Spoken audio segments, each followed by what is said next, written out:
Hello everyone, welcome back to my channel. Today I am very happy to be joined once again by my twin sister Nicole. And today we're going to be talking about the attack on masculinity, but from a bit of a different angle than we've discussed before. I've already made videos in the past establishing the fact that there is a war on men, including their masculinity. However, today Nicole and I want to discuss the motivation behind these attacks.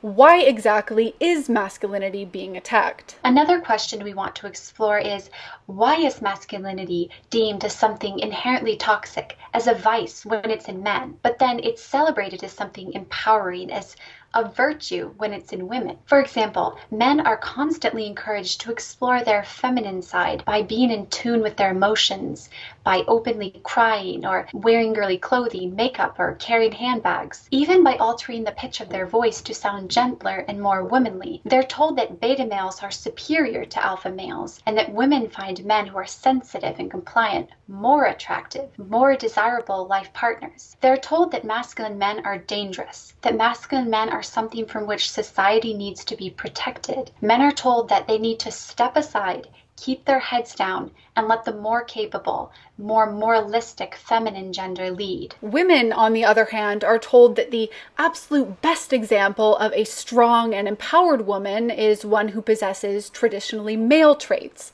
physical strength, a dominant nature, aggressiveness, the ability to lead, the ability to provide for a family. In other words, to be a girl boss. Somehow, our culture has deemed traditionally male traits to be the goal that all women should strive for, while completely ignoring all of the traditionally feminine traits that are not only admirable, but that are also an example of strength and should be celebrated. Traits such as being maternal, as being nurturing, compassionate, patient, self-sacrificing, and supportive. In this video, we want to explore not only why masculinity is under attack, but also how the current narrative is actually the most anti-male and anti-female narrative that we have in our society at the moment. It is the narrative that the best man is the man who usurps the traditionally female role, and the best woman is the woman who usurps the traditionally male role. We're going to get into it, but before we do, I just want to take a moment to say that I am extremely happy to once again be partnering with the incredible website and app Ground News. The media landscape is fundamentally broken. We can all see that it's devolved into a game of clickbait headlines wherein media outlets value their financial bottom lines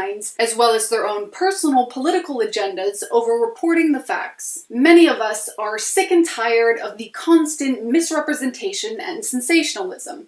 We simply want an apolitical platform that has one goal and one goal only: to keep us informed regardless of our politics. And that's exactly why Ground News is so revolutionary. Ground News has an immense library of sources featuring over 50,000 outlets from across the world and political spectrum. You can see every side of every side, so you can come to your own conclusions about the news. Furthermore, their blind spot feature enables you to check your news blind spot and see stories that aren't being reported by one side of the political spectrum. If you happen to find that you have become as tired as I have of media outlets constantly pumping their biased news articles into your social media feed under the guise of objectivity, then join me in downloading the Ground News app today. You can download the app completely for free by using my personal link in the video description. To start off, we need to answer the question of why masculinity is being attacked.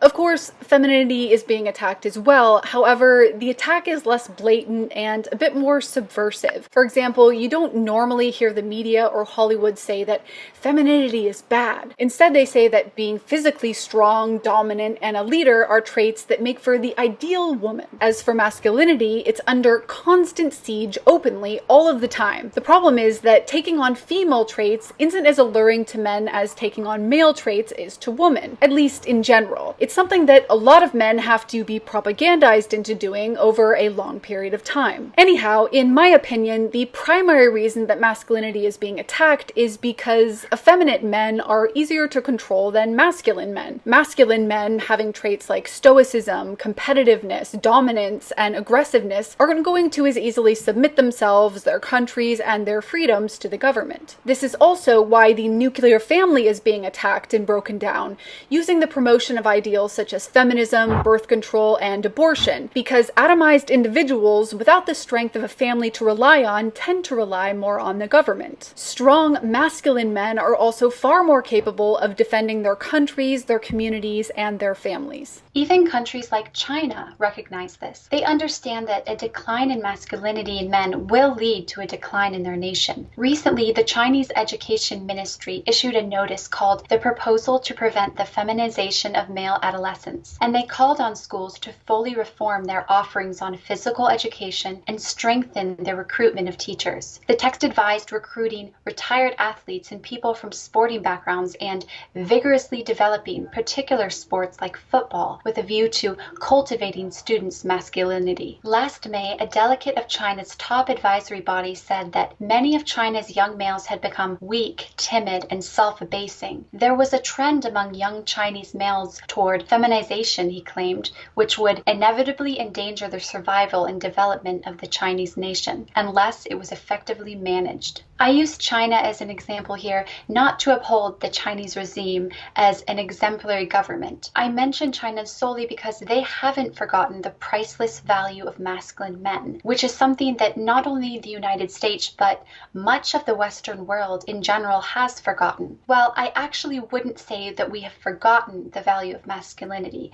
It's more that many of us know the value of it, but we aren't able to promote, nurture, and encourage it without being accused of promoting toxic masculinity or misogyny or even white supremacy. People will disagree with us, of course. There are plenty of people out there who genuinely do believe that traditional masculinity and femininity are bad things. In fact, on the American Psychological Association's website, Stephanie Pappas sums up the APA's enemy. Traditional masculinity, marked by stoicism, competitiveness, dominance, and aggression, is, on the whole, harmful. Our job as therapists is, the authors suggest, to remove all but the ideologically sound masculinities from boys and men, and specifically remove masculinities that involve competition, aggression, strength, and power. The goal of a combined institutional effort to fight for a society in which being a man or a woman means nothing, and there's no apparent difference between the sexes, is becoming ever clearer. As a result, we're seeing a decline in our nation, and specifically in our men. The fact that more women are going to college than men, more women are in the workforce than men, men have a higher suicide rate, far more men are homeless, less men than ever want to get married, men are checking out of real society in favor of escapism, and so on. The truth is, however, that as John Hawkins so accurately states in his article about traditional masculinity, almost everything of worth on this planet was built by traditional masculinity: aggression, strength, and power. The great industrialists, generals, inventors, heroes, and leaders are almost all traditional men. If you're in America, you're in a nation founded by traditional men that exists because traditional men were willing to use violence to protect it. Reading about this on an invention created by traditional men. You can go on and on with this, and the point is not to denigrate women who were prevented from reaching their full potential for a long time. It's to note that the contributions of traditional men are so important, overwhelming, and ever-present that we may take them for granted like a fish, not realizing that it's swimming in water. On that note, since it fits in so well with the theme of this video, I wanted to quickly give a shout out to a new up-and-coming channel that I recently discovered, which explores a lot of male themes and issues. For those interested, it's called Rewire the West, and it has beautifully made and narrated videos that I think a lot of you will enjoy. This isn't a sponsorship or anything like that. I just genuinely do like the YouTube channel, and I think that many of you will as well. Instead of tearing men down,